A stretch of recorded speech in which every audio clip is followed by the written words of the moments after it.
Hola, benvinguts i benvingudes. Soc la Farners Peijong i avui us porto els meus preferits de mes. Ben entrat març, porto el recull del que m'ha agradat aquest últim mes, del que més m'ha agradat aquest últim mes, tenint en compte que ha sigut un mes de canvi completament perquè he començat el meu Erasmus. I també una mica a cavall entre el que porto de casa i les noves coses que m'ha portat viure a Florència, que vulguis o no, canvia totalment. Jo sóc d'un poble, no tinc res rellevant al costat a nivell arquitectònic o a nivell... En plan, no visc al costat de la Sagrada Família, saps? I aquí a Florència visc a 20 minuts del Duomo. Saps el que et vull dir? O sigui, uau, sí. He estructurat els meus preferits, sí. Podem trobar 5 blocs principals, els quals són bellesa i cura personal, moda i accessoris, gastronomia, cultureta i, finalment, experiències i altres. Així que posa't còmode i comencem.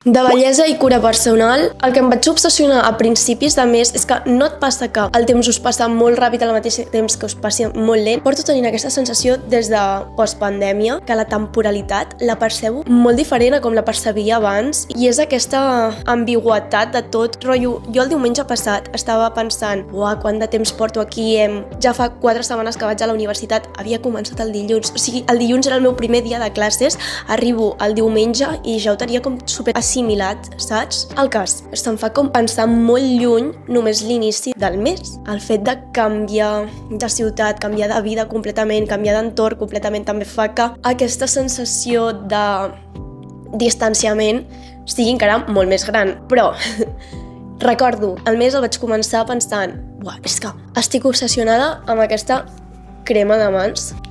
És com Sweet Orange and Cedarwood. No només per l'olor, sinó també perquè fa la seva funcionalitat. I què més m'agrada que les coses facin la seva funcionalitat. I la majoria de les cremes que em posava, per una banda costa que ràpidament s'absorbeixi i per l'altra banda no tinc la sensació que fan el seu efecte, com no hidraten tant com diuen, em vaig cansar i sempre m'acabo cansant. No tinc la constància que hauria de tenir perquè les mans estiguessin hidratades, però és que no m'ho permet perquè cada cop que em poso les cremes és com que no puc fer res amb les mans, saps? Les tinc com brutes, les tinc ja fiscoses, quan no hauria de ser així.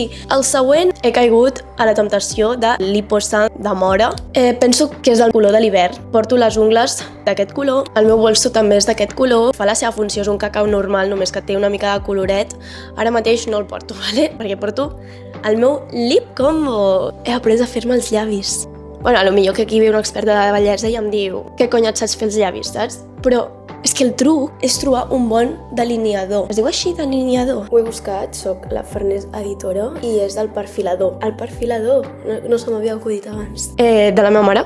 Mama, si estàs veient aquest vídeo t'estimo moltíssim, però és de l'any de la picor, vull dir, si ha durat fins ara, vol dir que molt no el feia servir. Un dia el vaig agafar, de fet, crec que el vaig agafar quan era molt més petita. També, quina sorpresa, és del color aquest granate cirera. Em poso una mica d'aquest color, més viu, més intens, més tirant cap a vermell, després, perquè aquí està concentrat, però després quan et poses les 4 gotes que t'has de posar, sí que és més vermell. I finalment em poso aquest gloss, que no té més, o sigui, aquest gloss el bo que té és que és hidratant i porta vitamina E. Llavors, tot aquest conjunt fa que tingui aquest resultat que, aviam, és molt sutil, vull dir, no, però pel dia a dia penso que és genial, llavors, saps? Me'l puc fer a totes hores, a tot arreu, meravellós. Abans de canviar de secció, em vaig oblidar completament i és la meva cosa preferida. Em portaria la medalla d'or, però com he dit abans, la temporalitat la porto fatal. Aquestes ungles, me les vaig fer justament el 4 de febrer, me'n recordo perfectament. Sens dubte són les meves preferides que m'he fet en tot el temps que porto fent-me ungles de gel. El mèrit és de la Francis Nails, la meva manicurista de confiança. És la millor, m'encanta, perquè és una persona meravellosa, et fa estar supercòmoda. Pel que fa al preu, és un preu conjunt, no et fa pagar per disseny d'ungles, llavors pot oscil·lar entre 30 i 45 euros. Per aquest preu pots tenir unes ungles amb un disseny fantàstic. És simplement la millor. Seguim amb la següent secció, que encara és més breu, de moda i accessoris. He tornat a caure en la temptació d'anar amb bolso a la universitat. En la meva defensa us puc dir que ja no vaig tan carregada, no m'emporto el portàtil, només m'emporto l'iPad, perquè per una banda no necessito més per vendre punts, i per l'altra banda, si porto l'ordinador soc molt més propensa a distreure'm. perquè amb l'ordinador vaig molt més ràpid, o sigui, evidentment, per tot el que és navegar a internet i tot això és molt més ràpid si ho fas amb amb un ordinador que si ho fas amb un iPad o un mòbil. Vas obrint pestanyes, tanques, ara vas aquí, ara vas allà, saps? Amb el ratolí vas a tot arreu. El bolso és aquest aquí, que el vaig comprar de rebaixes, o sigui, estava rebaixat, potser valia 30 euros o així, estava rebaixat per 16, que és de l'Stradivarius, quedaven com 2 unitats. La veritat que estic supercontenta, molt resistent.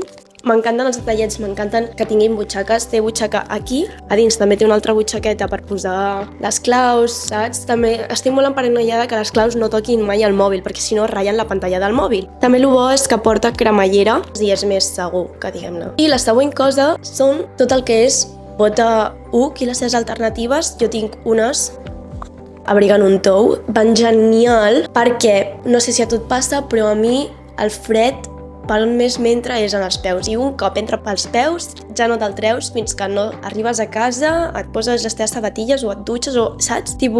Que costen molt que els peus tornin a estar calents, per tant han sigut ideals, i més aquí a Florència, que la primera setmana feia un fred, perquè feia mal temps. Em van salvar bastant perquè fan d'escalfador, saps? Continuem amb la següent secció, que és gastronomia, que com a foodie i recuperada del TCA estic gaudint tant de veritat i genuïnament del menjar que no us ho podeu imaginar. La veritat que estic molt contenta que m'hagi pogut recuperar, perquè jo considero que puc dir amb tranquil·litat sense sentir-me... Bueno, això ja podem parlar-ho un altre dia, sí, perquè són com moltes olles mentals i com molt...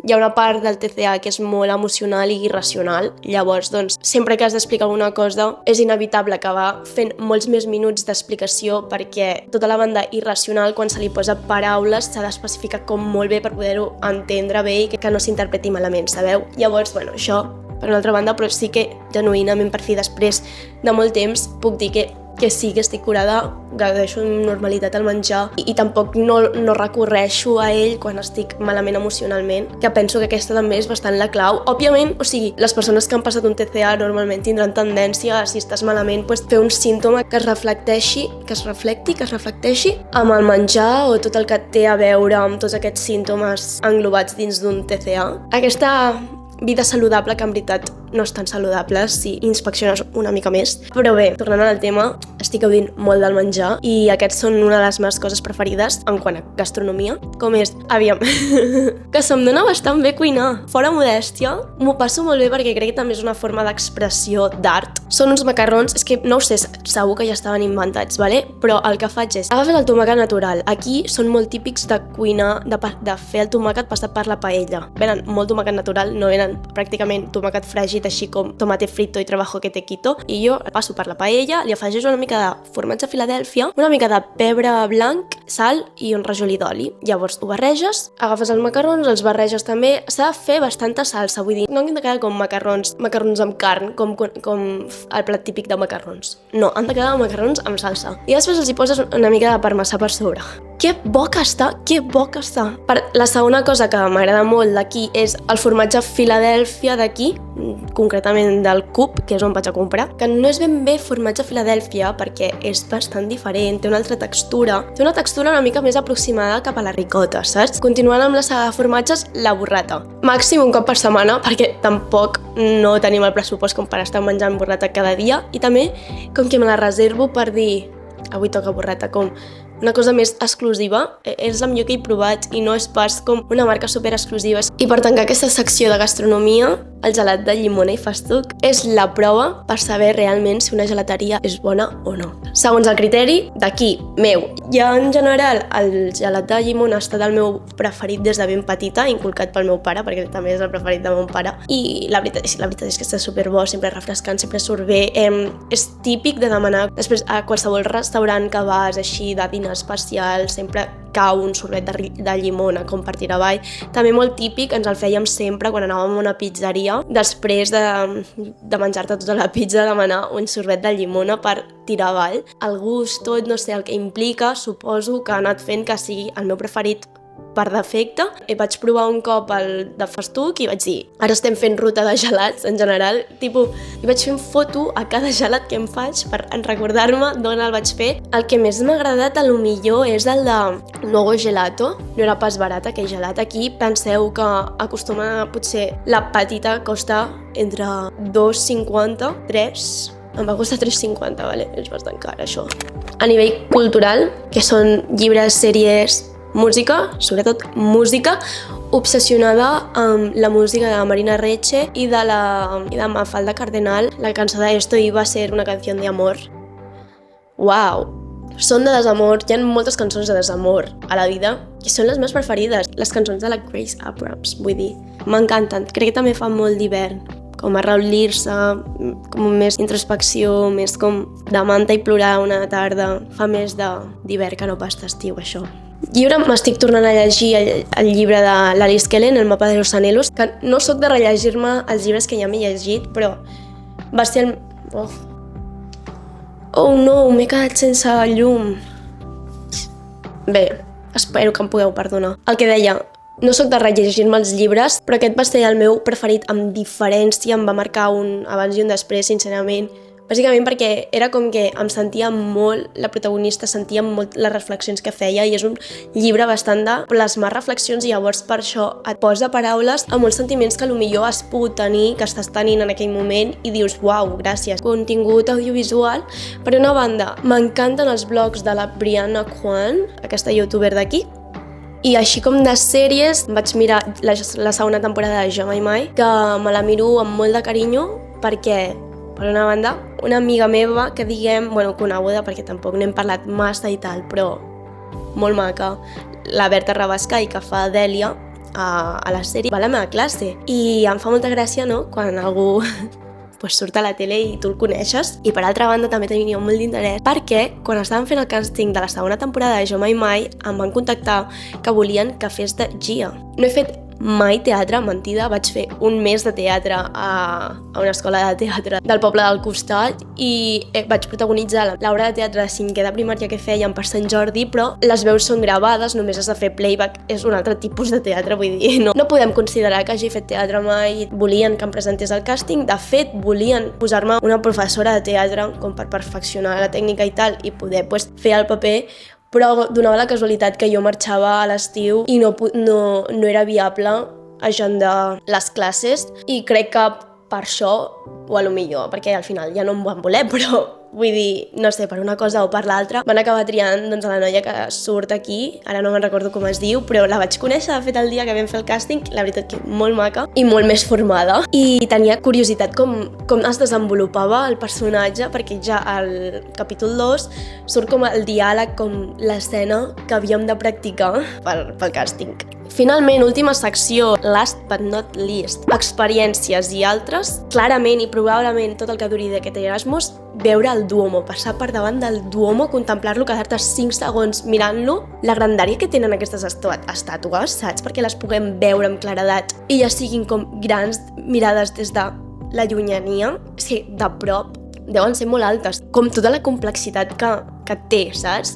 És tan immens, tan espectacular que et tranquil·litza. És una paradoxa, no? Anar caminant als llocs, poder anar caminant a tot arreu, poder veure el paisatge, poder veure els tipus de carrer, poder veure la gent, l'ambient, etc. M'agrada molt això, sobretot passejar pel costat de l'Arno, tipus pel passeig que ve a ser que et porta cap al Ponte Vecchio. És maquíssim a les 5 de la tarda i veure com comença a pondre's el sol, així com també arribar cap a la piazza Michelangelo. I així com d'experiències també ha estat agafar l'abonament de 35 euros de 3 dies amb trens il·limitats. Òbviament tenen unes condicions, o sigui, us explico breument per si us interessa aquest abonament, ja sigui perquè voleu viatjar a Florència de viatge i també teniu previst veure altres ciutats del voltant, o voleu fer precisament l'Erasmus també a Florència, us ho esteu pensant i teniu interès.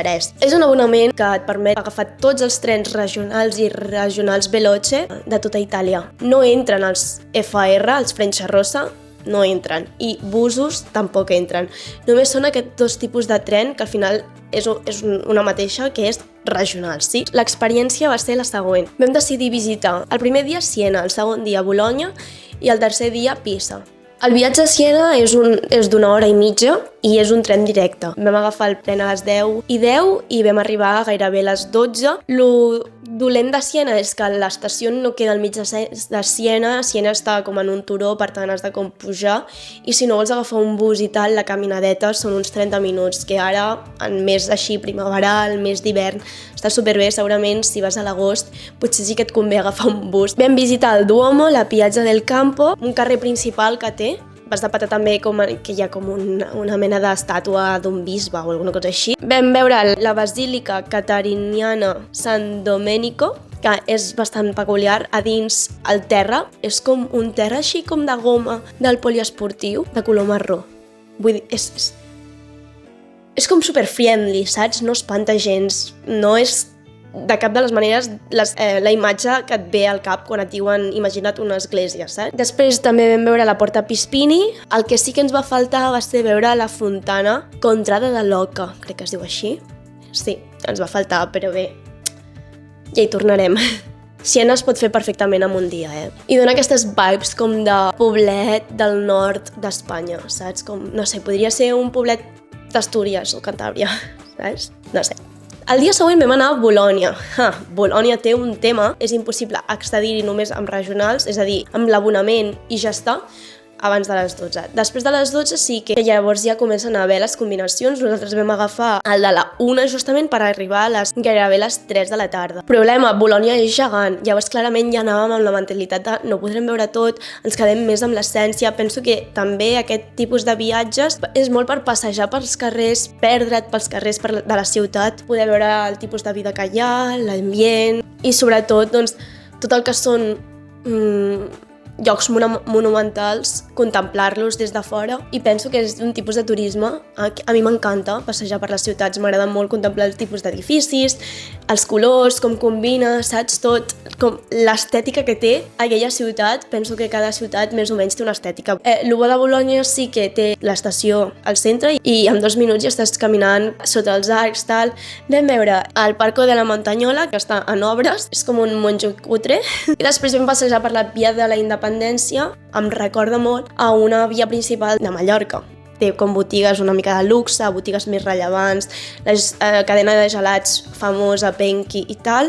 Després vam anar a veure la Piccola Venezia, que té molta popularitat i tothom que hi va és com que fa una foto allà, no val massa la pena. O sigui, és una finestra, es veu com un canal i pues, com que hi ha com una mica de casetes i tal, pues ja és Piccola Venezia. Sincerament no té massa encant. Tothom que l'ha penjat una foto crec que ha editat la foto. El que sí que és impactant és la Piazza Maggiore, que es pot veure l'estàtua del Neptú abans, justament. Vam estar passejant una mica i vam anar a patar a la Basílica de Santo Stefano, que és més gran del que ens pensàvem. Algunes no vam entrar perquè abans havíem agafat un gelat, que boníssim, que és un gelat que es diu Vecchia Stala. També va ser quan vam descobrir que hi ha moltes gelateries que en comptes de dir-se gelateria es diu cremeria. Tercer i últim dia vam visitar Pisa. Pisa val molt la pena de visitar si ho fas des de Florència, perquè són 50 minuts, una hora amb tren i és directe, és un regional, o sigui, perfecte, el pots agafar a l'hora que tu vulguis. Has de tenir en compte, sí, que depèn de quina hora sí que triga més o triga menys, però bé, t'hi fixes i ja està. Ens va ploure aquell dia, crec que també això va condicionar el viatge, tot estava com més apagat en general. Pisa no és massa maco, les coses com siguin, no és lleig, això s'ha de dir, perquè tot el que és el canal i hi ha com els ponts, no és lleig, però no cal venir a Itàlia per veure-ho, vull dir, Girona també ho té, com Catalunya ningú lloc, vull dir, Catalunya ho tenim tot, tu vas, o sigui, ho comparo inconscientment i dius, bueno, però és que això també ho tenim a Catalunya, o això és l'alternativa a no sé què que tenim a Catalunya, no sé què em passa, nois i noies. Penso que és un bon sentiment. El que sí que m'agradava a Pisa va ser el dinar que ens vam menjar, perquè vam anar a una mena de street food, que era de pasta, on tu escollies la mida del bol de pasta que et volies menjar, i la petita costava 6,50, la mitjana 7 i la L 7,50. Podies escollir el tipus de pasta, el tipus de salsa i després com un complement a afegir. La quantitat era molt bona perquè la M eren 150 grams de pasta però seca. Llavors és que és un molt bon plat. Després de dinar vam anar cap a la Torre de Pisa, on allà hi ha també el Duomo, hi havia com una cúpula, no sé. I en comparació amb totes les ciutats, al final Pisa el que té de rellevant és la torre, i el Duomo és diferent perquè és com en blanc i negre, o sigui, no té colors en comparació del Duomo de Florència o qualsevol dels Duomos aquests, saps, que podem visitar. En conclusió, val la pena l'abonament aquest de 35 euros per viatjar durant 3 dies? En el meu cas, que m'agrada molt visitar de manera que passeges per les ciutats, no tens la necessitat d'entrar a museus, copsar l'estètica de la ciutat, sí que val molt la pena, i més si ho aprofites els 3 dies. Ja de per si un bitllet de tren més o menys costa 10 euros, per tant, si els 3 dies hi viatges, gairebé que et costa la meitat del que et costaria si no agafessis l'abonament. També penso, òbviament, que si sacrifiques, si vols aprofitar molt més el dia a nivell que matines super d'hora, viatges, fas una ruta més pensada de diferents ciutats viatjant d'aquesta manera, doncs òbviament et sortirà encara més a compte. Per primera sortida així express d'Erasmus també ens va servir molt per conèixer-nos a nosaltres amb les del grupet que anàvem. És ideal i la veritat que a nosaltres ens va rentar moltíssim. Dit això, acabem aquí aquest vídeo de preferits de febrer. Espero que t'hagi agradat, si més no t'hagi fet passar una bona estona. No sé si vosaltres també coincidiu amb algun dels preferits o no. Si és que sí, digueu-me en quin. També podeu-me comentar aquí quins són els vostres preferits del mes i també que potser els podem compartir i puc provar-los perquè siguin els meus preferits del pròxim mes. Compartir és viure i ens veiem en el pròxim. Moltíssimes gràcies. Adeu!